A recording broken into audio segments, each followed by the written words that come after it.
So we got this article from Deadline right now talking about this new South Park teaser that just dropped.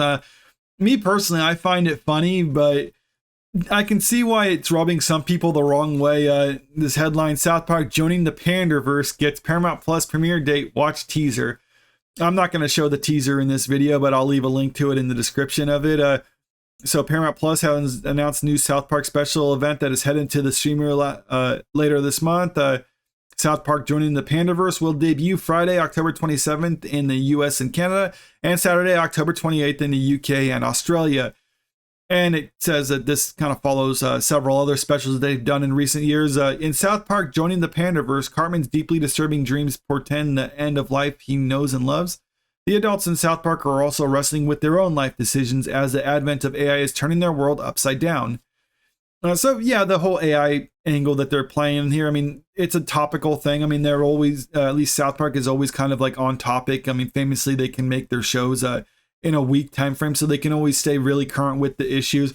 But the part of this that people are really talking about is the whole race and gender swapped aspect of the Panderverse sort of thing, because yeah, I mean, it's funny. I mean, it's something that you're seeing a lot in, actually, it's been coming out in increasing numbers in recent years with movies and TV shows, just either, yeah, I mean, either if not outright race and gender swapping characters like this, if they're not doing that, they're just replacing traditionally white male characters with non-white characters and or female characters and things like that. So, I mean, this is just South Park shining a light on that in their Panderverse episode and just kind of joking about it. It's like, yeah, it's studios pandering to people because that's why they're doing this. And to me, that's the funny part of it. I mean, you can, if you like this stuff or not, I mean, that's your opinion. You're allowed to have it. Me personally, I don't like it when I'm seeing overt pandering like this, just for the simple fact that it's obvious what they're doing. I mean, it basically takes me out of the story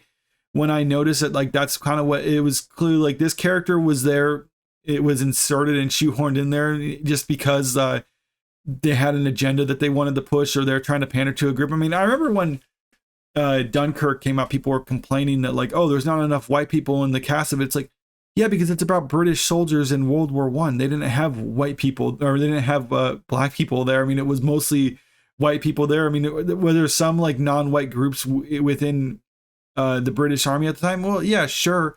But I mean, by just shoehorning them into it, would have been really obvious, like, oh, like, yeah, there was a few Sikhs within the British Army at the time, so we're going to make sure that those get like a real prominent role, or we're going to make sure that you can see that they're there. And it's like, if you're watching it, it's like, if I was watching that movie and I saw that, it's like, oh yeah, that was the studio telling them to shoehorn in some non-white people because they wanted to mix it up a little bit or something like that. I mean, and you could say that's authentic and you could be fine with that sort of thing. But I mean, at the same time, you're allowed to point at it and laugh at it, because you can laugh at the fact like, hey, the studio was telling them to shoehorn in these various groups or whatever. But that's kind of beside the point. You get other articles like this from the AV Club, which they're clearly, I want to say triggered by it, because I mean, that usually implies a really strong emotion, but they're definitely annoyed by this. I mean, especially with the headline, like, we're already so tired of seeing this. Then they're kind of talking about like, oh, there's legal troubles with the studios behind these. It's like, yeah, well, so what? I mean, that's what it is. But it goes into the brief plot synopsis, and then it talks about what they think the Spider-Man referencing title suggests that the show will be offering its take on increasing calls for diversity in mainstream media. It's not increasing calls of diversity per se. I mean, it's literally pandering. That's what they're talking about, and making fun of, or at least allegations that said calls are cynically exploited by studios to make money. No, they are exploited by studios to make money, because that's why they do it.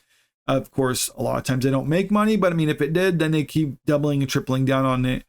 And hey, do you get these pounding headaches in the front of your skull while watching this stuff? We get these pounding headaches in the front of our skull. Okay, well, don't watch it. I mean, if it's not for you, it's not for you. I mean, no judgment on my part. I mean, you're allowed to like what you like. I mean, I like a lot of stuff that either good or bad. I mean, there's a lot of terrible movies and shows that I like. I mean, I'm allowed to do that, and people are allowed to disagree with me.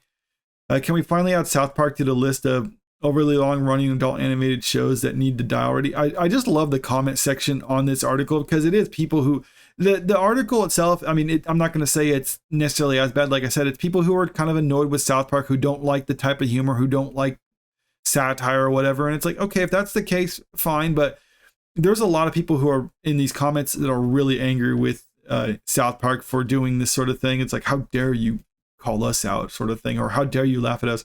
Listen, if anyone can be trusted to deliver a script about media pandering, it's South Park, the ancient franchise that's been pandering nonstop to mediocre, edgy, white dude bros for a quarter century.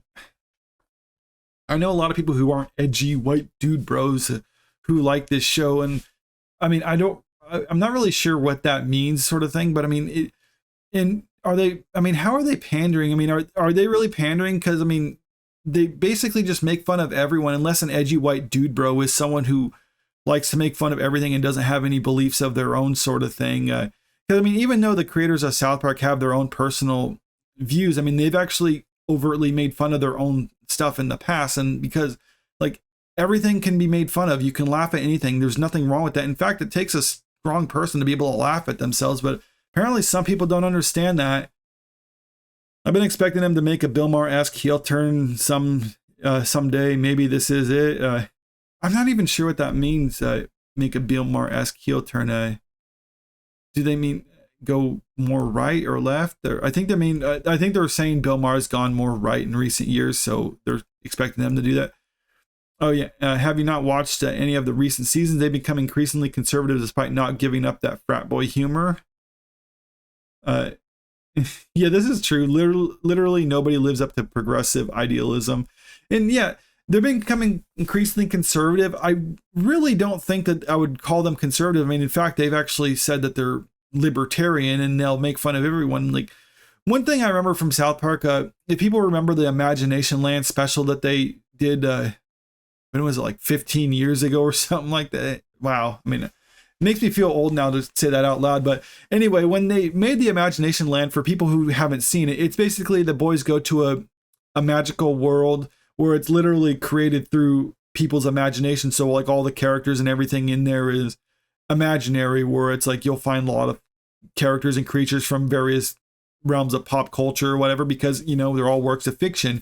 And one of the people they run into there is Jesus himself, because you get the joke. It's saying Jesus is imaginary. I mean, that's funny. I mean, people on both the right and left were laughing about that. And that's the whole point of it. It's supposed to be a joke. You don't have to take it seriously. I mean, they're just making a joke about it. I mean, and that's the thing what they're doing with this whole Panderverse episode with the race and gender swap. They're just joking about these modern aspects of pop culture. And I haven't seen this obviously since it's not out yet, but generally what they do is they don't necessarily, I mean, they do pass some judgment, because I mean, you can point out absurdities of certain things like this, but they usually take more of a neutral approach to certain issues. And like I mean, I want to say they leave it up to the audience per se, but I mean, they kind of take a middle ground stance, because like I said, they're more libertarian. So they're neither on Republican or Democrat. They take a middle of the road approach and just kind of like point out like the positives and flaws of certain things. Like I can see something like this. They can say like,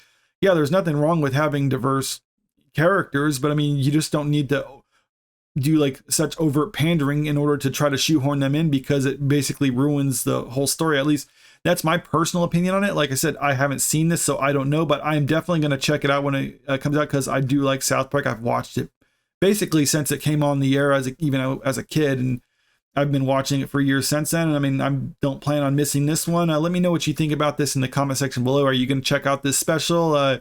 If not, why don't you want to watch it? I mean, or do you just not watch South Park in general? But yeah, comment below. Let me know. If you like this video, make sure you click that like button, share the video, and subscribe to the channel if you want to stay up to date with the latest news. Thank you.